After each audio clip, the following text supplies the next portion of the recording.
Hello everyone and welcome to Snap Take. This is Glazer of Snap Judgments, and today we've got 3 new cards that we've got a review of, along with a deck for each, but we're going to kick it off with a secret hidden top meta deck. This is from our friend Smiles. He's got a Hand of Ultron. This is, if you've been looking for the Infinity Ultron deck that actually works, that is actually competitive as a major force in the metagame, this is it. The same thing is true of the Ancient One. It turns out that those two cards together in this exact brew work out really, really well. Uh, Smiles has created a YouTube that we'd love to get some support behind. So if you're willing to help support the community, please check out youtube.com/@SnapAcademyYT. That's Snap Academy YouTube, Snap Academy YT, if you're interested in a full guide from Smiles on this very deck. This deck needs Misery, Victoria Hand, Speed, and Frigga. Ancient One or Anti-Venom can be Moonstone. One of the two can be replaced by Moonstone. Moonstone works very well with Speed, and Victoria Hand, Ancient One, is trying to work with one of those two cards as well. Luna, for Luna, you're gonna have to have that card if you have Infinity Ultron. Those two cards go ridiculously well together. If you've got Infinity Ultron after all this time and don't have the Luna, and you want to play Infinity Ultron, it's a card you're going to need to have. Otherwise, you can't really ramp into it effectively from 3, and that's just sort of like what you need to do a lot of the time to make Infinity Ultron a valuable card. If you don't have Luna or Infinity Ultron, run Kahori and Kate Bishop. They work perfectly fine here. Alright, so the Hood remains a key card in this type of build. Hood and Misery is the combo you're looking for. There is literally no other way to get rid of the Hood here. It is really only just the Misery way. So you want to make sure that you're playing those two cards together. That's 9 power, gives you 2 1/6s that can be made bigger by Victoria Hand. Quinjet makes your Infinity Ultron cards cheaper. That's obviously the main draw. Making them cost 1 is a huge, huge value. That if they cost 1, they're actually incredibly good cards. If they cost 2, they're fine. They're good, but not necessarily broken. The other thing they do, the Mirage cards, and if Frigga copies, in particular Victoria Hand, getting those cheaper is nice. What you're really trying to do is Infinity Ultron. So if you're not planning on Infinity Ultroning after a couple turns, don't make Quinjet one of your priorities. Mirage gives you a nice cheap card to play. Mirage's card comes with like a pre-existing Victoria Hand buff, so any buff on it's going to be basically doubled, which is pretty nice. You're going to put +4 with just Victoria Hand out from the Mirage card. It's nice. Shadow King and Mirage are the only real anti-synergy here, but Shadow King has positive synergy with Anti-Venom, where your Anti-Venom card can get its power back through Shadow King. You want to try and save that for the last turn of the game where possible, barring like Frigga or Ancient One shenanigans here. Shadow King's also just an incredible meta card. We are in, since Fantastic First Steps came out, an especially surfer heavy meta right now, and Shadow King is the ultimate answer for that. Victoria Hand is the preeminent buff card, the premier buff card in the game, being able to give fundamentally a whole board +2, turning demons into 110-ish cards, sometimes 112 cards. If you can get the Ancient One triple Victoria Hand play, is really good. Victoria Hand is a board-wide buff, while Speed is a very singular lane buff. There are times you're not going to see Victoria Hand, or you're going to be able to like frag a Victoria Hand, or just Victoria Hand alone will be enough. Speed plus an Ancient One, Mandala lane, is game-winning and back-breaking. Frigga is here largely for that Victoria Hand, but don't be afraid to copy a demon. Extra demons are of extra value here. Ancient One, again, is hitting Victoria Hand or Speed here. Being able to amplify those cards, and you can use the Ancient One lane to do so, is incredibly useful. Please make sure your Victoria Hand and Speed are in different lanes if humanly possible, not only to protect against Enchantress, but so that your Mandala will not overwrite one of the two ongoings. Luna gives us the energy to do what we want. In particular, one of the things we want to do is play Infinity Ultron and get those stones out. That is obviously a key play, and Luna Snow makes that possible. Anti-Venom works as a Sarah here in decks that you can't really run Sarah in. It gets you cards cheap, and again has that synergy with Shadow King. 4/7 also just feels like very good stats, as does a 3/6 from Luna, the 3/8 from Speed, and the 3/5 from Ancient One. There's a lot of cards, along with the Demon, that have just good stats. And some of the best stats in the game is Misery as a 4/9. Again, we're trying to hit Hood here. Don't be afraid to hit Mirage, but we really don't want to hit anything else. Although I guess we could hit Shadow King if push came to shove. And finally, we have Infinity Ultron, who's just this dangerous, unbelievable power spike. Again, if we can Victoria Hand or double Victoria Hand with Infinity Ultron, that's incredibly useful. For example, if we can go Victoria Hand into Luna into Infinity Ultron, then on turn 5, we can play Ancient One, and we can do some very, very powerful things at that point that are fairly likely to win us the game, especially if we manage to Quinjet. This deck has a lot of power and a lot of variety. So, turn 1 Quinjet over Hood, turn 2 Victoria Hand of Frigga over Misery, Mirage. Then we've got Frigga, prefer Victoria Hand, over Luna if Infinity Ultron, over Ancient One, over Speed. Sometimes we're just going to need to get that Ancient One or Speed out. Turn 4, Infinity Ultron over Anti-Venom. We don't always want Infinity Ultron if we can. Sometimes we'll have just like combos of cards that are better, but generally speaking, it's worth getting the Infinity Ultron out. It's a threat of activation thing. Your opponent has to constantly think about what that card is and what it means. Turn 5, we want to generate cards. We're looking at Victoria Hand and Frigga. We're looking at Hood and Misery, stuff like that. Turn 6, multi-hand, i.e. We play either the second Victoria Hand, we play the Dao Mandala on the Victoria Hand lane, or we the speed lane, as the case may be, with Shadow King and a demon, and then we should be able to win. Sometimes we'll drop multiple demons there instead. This list is a beauty. If you're looking into the meta, you don't have the new cards, but you are high series, this is a deck that I urge you to play. I think you'll have a lot of success with it and really like it. Before we get to the next deck, we're going to actually start by talking about Herbie, and then we'll go to Mr. Fantastic, and then we'll go to the Fantasticar. So if you are interested in getting the most Marvel Snap videos, a video every single day, no matter what, please hit that sub, like, and comment. It would mean the absolute world to me if you were willing to provide us with that support as we bring you the most consistent and top-notch Marvel Snap content. And we're giving away 5 Mr. Fantastic first steps this week. We've announced the first. Your comment on any other video, if you missed yesterday's video or the day before's video, your comments on any video, even going backwards, will enter you to win this card. Every day's video is another chance to win, so please make sure you sub, like, and then leave a specific comment. I'll tell you what comment later in this video. Now, Herbie, to anyone who missed it, is the new Spotlight card. It's the new card you can get from Snap Packs, not the one you have to spend money for in the Season Pass. It is a 2/3.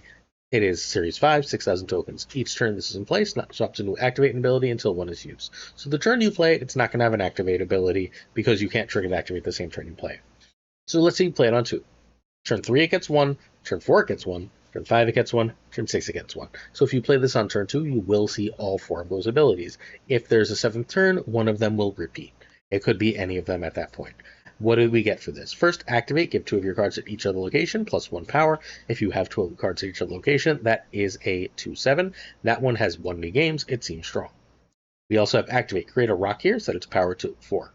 That is also quite good. In particular, that one has felt amazing with the card Captain Carter. You play this in a lane with Carter, and then you automatically get a 4 behind that Carter. That Carter it's a 4, all of a sudden you have an extra 8 for basically free. We've got activate, double this card's power. That has felt reasonably good. Not amazing, but reasonably good. A 2/6 is just good stats, but it's fairly even. There's a lot of floating buffs everywhere. Sometimes cards like Gwenpool are just going to hit this, and you're just going to get lucky and end up with a 2/10 or more. It feels very nice. And then activate next turn, you get +2 energy is the best one. That one feels like an absolute home run, obviously, unless you play it on turn 5. I find a reasonable amount of the time I'm playing Herbie on turn 5 right now, because I don't really want to play it over Surge or Mr. Fantastic First Steps. But that's fine. I think this is a very good card, a card you're probably going to want to own. I'm not 100% sold on it, because again, there's better 2-drops, but I think he's good enough to warrant a place in a lot of decks. For example, he is in the current rank 1 Silver Surfer deck from our friend Heart of the Cards Snap. Heart of the Cards basically played a couple decks, largely this one for 80 games, and got Infinite at rank 1, crushing the competition, largely real players, just absolutely dominant performance in this very, very cool deck. A lot of high series stuff, but nothing that is terribly hard to get to. We'll go through it card by card momentarily, but first, I don't know if you know this, but Heart of the Cards has a very, very educational and wonderful YouTube channel where he's going over how to build decks and what different cost distributions are and all that kind of good stuff. You can find Heart at youtube.com/@heartofthecardssnap. Another small YouTuber, well, new to the YouTube side of things. Please show some love and support, friends. I'll give away a season pass on his channel once I finish moving. So if you want to get ahead of the game and try and win a season pass that way, make sure you're following Heart. This deck needs Carter, Makari, and Sam. Those 3 are non-negotiable. I think we might need Fantastic First Steps, but Forge and Surge are at least worthwhile as tried replacements. Same thing ends up being true of Herbie. You can try Forge and Surge there. Again, I think Fantastic and Herbie might be necessary, but it's early enough that I'm not sure. Elsa can be Shaw here. It could probably be Gladiator or something else. You want some decent stats, although Elsa is fairly severely underrated in this type of deck. And then Gwenpool can be Galacto. Okay, so first, Mr. Fantastic First Steps is absolutely amazing in Silver Surfer. Getting +2 power, that's a Surfer buff on something before you even play it. And that's amazing. The other thing that's really great here is getting one of the 3s to 2 and being able to play it on 5 with another 3 is insanely good, especially as you have cards that tend to sit in hand and get a lot of buffs. I've been doing things like playing 3/8 Surfers, and it's just like, okay, well, now that's a lane winner on top of everything else I'm doing with the buff. It's amazing. I think Fantastic First Steps is genuinely fantastic in this deck. Sam is a 2/6. Sam's 2/6 value is largely tied up in Captain Carter. Being able to manipulate where cards are regarding Carter is pretty good. Herbie helps you fill lanes with Elsa, gives you a couple of buffs in each location, especially good with Captain Carter. It's just a generally good card to have access to. You do have the Gwenpool or Elsa, so occasionally you're just going to get extra value. This is a great card to fill with Elsa if you happen to fill earlier in the game, and then you can do stuff like that. Herbie is just with that Sam shield in particular, so there's a lot to like about Herbie here. Brood is huge. Brood helps you get 3 cards in a lane, which is great to fill behind Carter, which is great with a Surfer or Gwenpool or Fantastic buff. Generally powerful stuff to do with Brood. It is one of the most important cards in Surfer decks, period. Carter is basically your mini Brood. Herbie works amazingly here, as does Sam Shield, and making sure that you can get at least 3 cards in that lane. If you can get 2 buffs from Fantastic, Gwenpool, or Surfer, 2 of those cards buff Carter, you've fundamentally got a lane that's in the 20s in power and is extraordinarily hard to beat. I think Carter is severely slept on in this type of list. She is one of the best cards in the game. Surfer is just the huge buff card that he always is. Cosmo is your answer card. We are in a very Surfer and buff card heavy meta. We've got a lot of control cards here. Cosmo being a way to stop all those, say I'm not dealing with it, is incredibly strong once more. It's also solid to play on turn 3. And just say this is a lane you can't mess with. I'm going to drop a Carter here, and good luck, friends.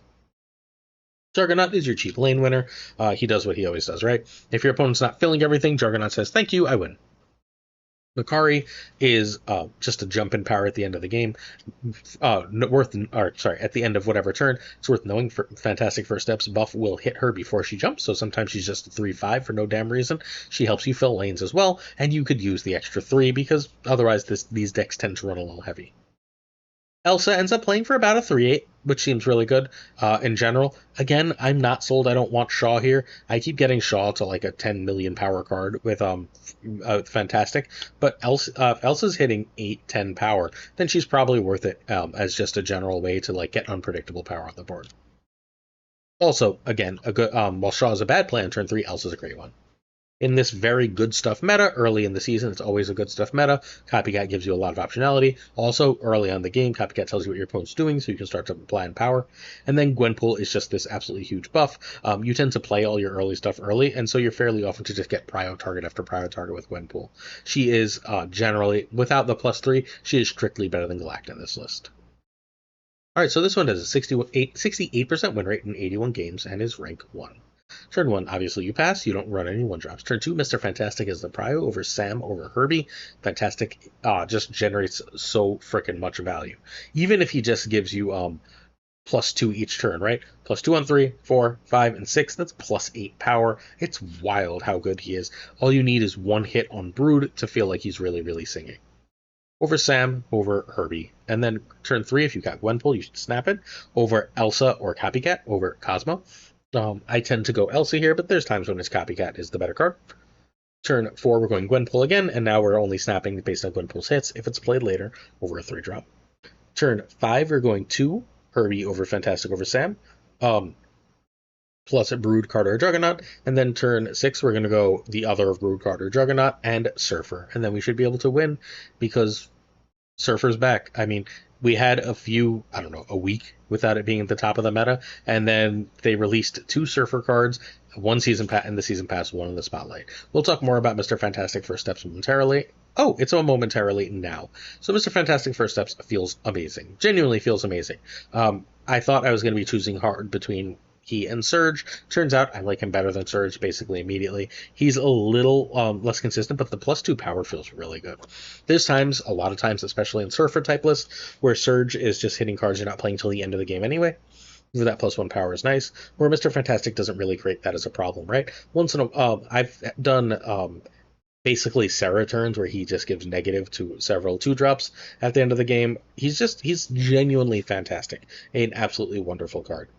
He works amazingly well with Fastos. If you have Fastos Forever, Series 4 card, by the way, and you've been looking to use it, you should use that. I love this card. I genuinely think this is absolutely stellar. Is this as good as Merlin? I don't know. It does feel better than Surge, which means I think it's right on par with Merlin, at least in my opinion right now. There is a deck, however, that is going to run both, and it's the Fantastic Chamo. This is our friend Chamo's. This was Sinister Chamo. He finished number 3 on the Infinite Leaderboard with this deck last season, with Surge and that Mr. Fantastic spot. Now, as he's testing, he's been messing around with Merlin, Mr. Fantastic, and Surge in that last spot. I have no idea which the right two drop there is. I don't think Chamo necessarily does either because he keeps switching back and forth, but there is at least some argument that we want both Surge and Mr. Fantastic there.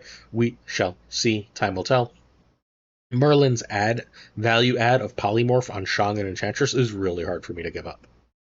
You can find Chamo at twitch.tv/Chamo92. He is a Spanish speaker, so if you speak Spanish, you'll have a better time there, but he's more than capable of speaking to you in English. This deck needs... Oh, sorry, one more thing about Chamo. Chamo is a member of the Snap Legends Alliance, which is one of the Snap Judgments Alliances, so props to Chamo for that 3rd place finish. The highest finishing Snap Judgments Alliance member, with Sizer also in the top 10. This deck needs both Fenris and Gladiator. We need 2 of Merlin, Surge, and Mr. Fantastic, whichever 2 you got, run. Galacta or Gwenpool can be Captain Marvel, but I don't think I would cut both. Alright, so we want a 4 for 3. We want 4s for 3 pretty badly. The Zabu does that. That's kind of it. So, that suggests to me that I want Surge over Mr. Fantastic, right? But Mr. Fantastic basically gives me a free Gwenpool or Galacta hit, or does the same thing Surge does. So that ends up having a lot of value. The difference between getting +1 power on a card and +2 is absolutely huge, especially on a card like Mr. Sinister, where if you can manage to hit that card twice, you're just going way, way, way over the top of what opponents are ready for. Sinister is here to be buffed by Gwenpool, by Galacta, by Mr. Fantastic. Hitting him at least once with any of those gives a lot of value. Hitting twice is absolutely huge. He is a last turn lane winner. When you're playing a control card and Sinister, you should be able to pull ahead. Fenris Wolf is here because it has synergy with Gladiator, Shang-Chi, and Killmonger. Being able to kill an important opponent card and get it back is huge. And then sometimes things aren't really going to work out for him, and then we can always toss him back into the deck or turn him to a 3-drop with Merlin. That's Merlin's real value. He can give you a Wiccan turn by throwing stuff back into the deck. He can get rid of a bad location, but his value to me that I like best is Killmonger, Shang-Chi are sort of understated. Mobius are understated at the end of the game. Turning them to a 1 higher cost is often game winning. Killmonger is just... I don't want to deal with ones. I'm not sure Killmonger is right now, but there is still a lot of Victoria hand out there. Like that first deck, and Killmonger gives you a plus matchup. Mobius says, oh, everyone's running Mr. Fantastic, everyone is running Surge, let's take away half that value. Gladiator is straight up the biggest card on the deck. He's a 3/8, and he triggers Fenris Wolf, really nice. Also, another great Mr. Fantastic target. Shang-Chi, power must be controlled, Enchantress, ongoings must be controlled. Against the Sam Wilson deck, because I'm assuming the part of the card deck will be prominent, having access to Mobius and Enchantress, it makes that a very rough matchup. Shang-Chi can kill everything behind your opponent's Captain Carter. These cards just work together amazingly. Galacta is your secondary buff card at this point. Gwenpool is your primary. Galacta is traditionally better, if you're exactly sure what you want to play. You can't risk missing a Mr. Sinister with a big hand, right? But if you know exactly what you're going to say, if your hand is small, play that. If not, Gwenpool, obviously the chance to double buff is absolutely amazing and pivotal to the deck. Gwenpool and Galacta are how you have enough stats in this otherwise low-stat deck to compete, and now Mr. Fantastic helps add to that pile. This one has a 61% win rate in 72 games. Turn 1 Zabu, turn 2 Merlin or Mr. Fantastic. It's going to be a little while before we have a good feel for which. I think I would go Mr. Fantastic if you have a 3, and Merlin if you don't, over Fenris, because we would like to Fenris on 5. Turn 3, we want Gladiator over Mobius. Turn 4, Galacta or Gwenpool, and again, read your hand and see. Turn 5, 3 and Fenris over Fantastic is generally the rule. You can use Merlin spells here too. If you have extra energy, let's say you want to go 2+2, you can use one of Merlin's spells there. Turn 6, Shang or Enchantress plus Sinister, and then you should win. You should be able to throw Prio with this and just use your control cards and extra power generators to dominate. This one sort of uses their opponent's cards against them, whether it be through the Fenris Wolf or through the control cards, and it wins a ton of games. This is one of the best decks in the game, period, bar none. It's an A-tier deck. If you want to win a lot of games of Snap, learn how to play this, pilot it well. If you're interested in checking out a stream, I should be streaming tonight at 8:30, going over the whole Fantastic Four season with our friend and yours, the Pirate King Tucker, so stop by twitch.tv/PulseGlazer. Our simple question to you is, if you'd like to win the season passes, which is your favorite of the 3 new cards? Do you like Herbie? Do you like Mr. Fantastic? Do you like the Fantasticar? Our first Steps winner is Black Lotus 2077. Congratulations. Please reach out to claim your win. All right, next up, we've got the Fantasticar. 4/7, activate, give your end of turn cards +2 power, and this card has felt okay in High Evolutionary and terrible elsewhere. It is currently buffing She-Hulk by accident, like they're going to fix that, it's a bug. Once that stops, I'm not sure if this card has any use right now. It's okay in High Evolutionary decks, so if you really love classic High Evolutionary, you can play it. But outside of that, I think this is a relatively easy skip, at least for the time being, so at least until the end of the season when we see what all the new end of the turn cards do. Fantasticar is right now bad. Also, people keep asking me what I think of the season pass $20 thing. Okay, so I hate it, but not for the reasons you're probably thinking. Yes, it's a cash grab, but I look at Marvel Snap in terms of total dollars spent in order to be relatively complete, not in terms of like, oh, this is just this is what I can buy a video game for. So I think 10 or 15 bucks Netflix price for Marvel Snap to be relatively complete is a fair amount. It's now 25 bucks. Spending more than Netflix, spending more than a good Steam sale video game is a big ask. I understand that you don't have to buy it. Eventually, though, they are going to put cards in here that are going to be must buy, and I don't like this practice. Straight up, I don't like it, even if it's cheaper than we could otherwise get cards. I like the opportunity and option of getting it cheap. Yes, you can still do that a month late, but if they make that be too good of a card, right? Let's say they put a Surge style card in one of this. By the time it's done, it's fairly likely to be nerfed. And that's a huge disappointment. I really would be hugely disappointed when that happens. I'm worried that next season's version of this, which is Silver Surfer First Steps, is going to be a problem, is going to be that kind of great card. So I'm very, very worried about this practice. But my biggest worry is not really anything I've said so far. My biggest worry is that I like Marvel Snap to be a global game. I like Marvel Snap to be something that's available in South America, that's available in East Asia. And I think that this change really does negatively impact players who have different, basically, exchange rates with the American dollar, and this gets exceedingly expensive for them, and I hate that. I want Snap to continue to be a global game, a game for everyone. I've brought this up internally multiple times. I promise you, I do not like this practice. I did buy the card. I am only buying the Season Pass and Season Pass Premium this season. In order to try and send Second Dinner a message. I used to buy to the end of Whale Track every season. I feel like I have to own the Fantasticar. It sucks. I'm a content creator. I have to know how good things are in order to make content, in order to be able to educatedly and effectively talk about them to my audience. I would urge you to not buy this card, but to buy the Season Pass. And some people are saying boycott everything, boycott everything. I tend to not agree with that practice, largely because I don't want, if we all boycott everything, I'm worried the game might die, but also because I want to show them that if the value is good, we will buy it. But when the value is shitty, like this is, I don't think we should buy it. That's my argument. Hopefully you agree, disagree, you can let me know in the comments how you feel about that little rant. All right, next up we have Safetycar. This is the Fantasticar deck. It's pretty cool. Is it great? Nah, Safety didn't have a great record with it, and Safety's great at Marvel Snap, but this is a very, very, very cool list that has a lot of synergies. You can find Safety at twitch.tv/SafetyBlade, the wonderful Australian streamer. This deck needs Evo, Fantasticar, Mr. Fantastic First Steps, and Marvel Boy. Surge can be Luna or Kale. In fact, I think it's better as Luna or Kale. And Clea can be Nebula. Alright, so Sunspot is here because sometimes you skip turn 5. If you skip turn 5, you get all that energy back from Sunspot. You trigger Cyclops, you trigger Misty Knight. It's nice. It works well. Sunspot is also an end of turn trigger, so you're going to get the +2 from Fantasticar. Clea does not get the +2 from Fantasticar, but can get a plus from either Misty Knight or Marvel Boy, and having access to her spells is absolutely incredible. You do want a third one. She is better than Nebula here, so you want her. Misty gives you that extra energy every turn. It's just really nice to have access to. It's nothing special here. It'll hit Clea sometimes, but it is a nice, powerful card. First Steps is amazing. You would love to give -1 cost to She-Hulk or Hulk so that you can do the pass on 5, play both on 6.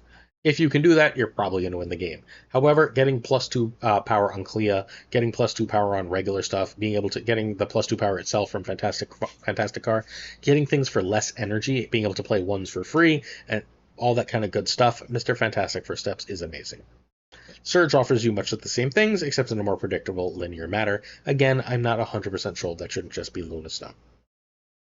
Armor protects you. We're largely using armor to protect against She-Hulk, although there are worse things to protect against that. Sorry, to protect against Killmonger, or to protect against Killmonger, though there are worse things to protect against than the Shang-Chi if you should have Prio and an obvious She-Hulk or Hulk spot. Marvel Boy is great. It gives you the Clea extra cards, and it is just generally really powerful. Cyclops 2 is great. Remember that if you can play like Clea, and like Clea is going to get buffed, that's probably better than Cyclops' -2, because Clea is going to give a -3, but Cyclops is really good. It's another end-of-turn card. Marvel Boy is another end-of-turn card. So Fantasticar is going to buff Sunspot and Misty, Fantastic, Marvel Boy, Cyclops, and if you have him in play, Hulk. And for now, She-Hulk, but that shouldn't happen. So Fantasticar has the potential to be, let's just say you played Sunspot, Misty, Fantastic, and one of the 3s. That's +8. That's a 415. We should generally run 415s. Evo is the cost of doing business. Otherwise, Fantasticar doesn't work for for Misty and Cyclops, so you have to run it. Obviously, Evolved Hulk gets really, really big in this deck, and then She-Hulk is a card you can play for free should things go right, and otherwise it's just a nice extra card to have for power. This one has a 58% win rate, which is good, but not great. Pre-infinite. Turn 1, Misty over Sunspot over Clea. Turn 2, Fantastic over Surge over a 1-drop over Armor. Turn 3, we're going Fantastic or Cyclops, or Marvel Boy. If we play 2 1s, we're playing Marvel Boy. If not, we'll go Cyclops. Fantastic is generally better, especially if we have Misty or Hulk in hand. Turn 4, we want to go 3, or again, a few 1s. Turn 4, Fantasticar or pass. Fantasticar will again leave an energy out. We will pass, however, if we can do the Hulk She-Hulk thing. She-Hulk and Hulk, or just Hulk on the last turn to win the game. I really, really like this list. I wish it was better. I think it will be better. We're going to get more tools for it throughout the season. I can easily see this deck cutting She-Hulk for the new thing, for example. I can easily see lots of different options. I think this is going to be a good deck. I don't think it's an amazing deck, but I think it's a very good deck and one I'm happy to exist. I love when High Evolutionary gets support, even if I think Fantasticar is a card that is still sort of lacking. The only deck I think this is decent in is a deck that looks kind of like this right now, especially once the She-Hulk bug gets corrected. If you're interested in checking out some streams and some gameplay, I am moving out of the country in a few weeks, so I've been extremely busy, and I'm not streaming the 4 to 5 days a week I usually do. So tonight is Wednesday, so please check out Game with Flash X, who just finished a 24-hour stream yesterday. Check him out from 9 to 10 p.m. Eastern, and go watch him play these decks. Our question of the day is from Philly. How do I like the Dennis Villanova choice for a Bond director? So, I like it, but I don't love it. I think he's a really, really great director. I'm not sure how his sensibilities match up with Bond. I think it would be really cool if he kept his sensibilities and we got a very Villeneuve style Bond movie. In the same way, I really like the Rian Johnson style Star Wars movie. I like when these franchises get like someone with a voice on them instead of just someone who's doing the same thing. But I'm not sure if he's going to be allowed to do that. If he is, I'll be interested, and I'll definitely go see it. If it's more generic, just Bond again, I'm more likely to skip it. Turn to your support on our Patreon. Come with honor. Thanks. I'm going to say thank you to a whole lot of people. Thank you to Jonesy Snap 22, our patron of the month. Go check out Jonesy Snaps on 22 on YouTube for the triple threat, which is hilarious and awesome. Thank you to our friend Abigail Giesland. Mandatory Burnout. Thanks for stopping by. It regardless is a word. Always kind. LAB. Ink the Graphite Fan. I am Frostman. Thanks for stopping by. Also check out Frostman on Twitch. Hota Navarrete. Prime Brian of the Primed Mind app. Check it out. Ryan Burke. Ryan Wood Snap. Check him out on YouTube. Ryan Wrench. All right, now it's time for transition because we got 5Ks, not 4Ks. Sorry, we got 6Ks. We got so many Ks. Go for Kev. Keltor 33, thank you to our 2 new friends. Really, really appreciate you, especially in this difficult time. Checking out that Patreon. Caretixley, the King Questions, Koi Ray coming all the way from Japan. Kazushi, one of our top players, and Archangel 3K. That is the finish of the newly humongous K-Town. Black Dahlia, Alliance Leader, Powerfrost, Alliance Leader, the Goatsy, Alliance Leader. Thanks for stopping by, my friend. Code, Alliance Leader. Oh my gosh, look at all the Alliance Leaders. Hallowed, Only Fox, Synth, Roderick, Absolute Shannon. Absolutely, Shannon. Thanks for stopping by again, missed you. Nightmare, Wake Up, Dirty Casual, Mr. Kerfuffle, getting ready to retire with me in Vietnam. Cables, miss you. Ginger Prime, hey Ginger, Philly, Philip Bragwich, Haplo, it's Haplo Ning, Kenny Loggins of the Danger Zone, the Bizza.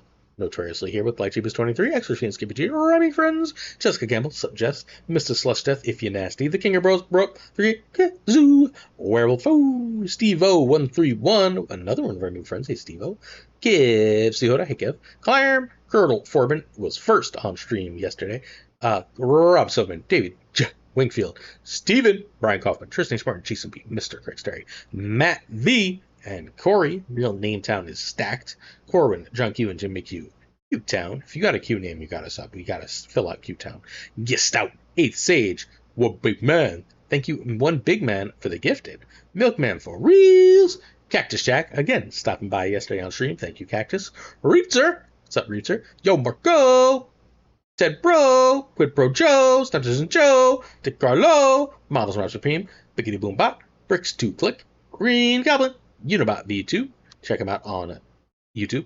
Flan56, Spectrumix, Wood, Ocularis, Matt H, DJ Mikey Hijinks, No Frickin' Flex. Thanks for stopping by, Mikey. Also, I believe there was also King of Bros in the house. Hi, King of Bros. No Frickin' Flex. Nick, the Greek Geek, who hopped on stream with me. Hi, Nicky. Toxic Soul King, it's the Great Toxie. Zadrek74, the King of Canada. JJ, 10 Falcon, Falcon Newman, 2 ties. Who does in fact wear 2 ties? And we had a wonderful time on the 5th of July. Genuinely, we went and hung out. We hung out with Tech at his house. He had us over. It was a blast. Thank you, 2 ties. The great Laura Devs on the Snap on this podcast. The Pirate King Tucker. And of course, Gunny T, where the T stands for. I'm all over the place right now. I know. But Comic Book Click has my Herbie video yesterday. If you're interested in that, I'll be streaming on Twitch tonight, twitch.tv/PulseGlazer, to talk with the Pirate King Tucker. So come hang out with us. I'm really excited to see y'all there. Peace.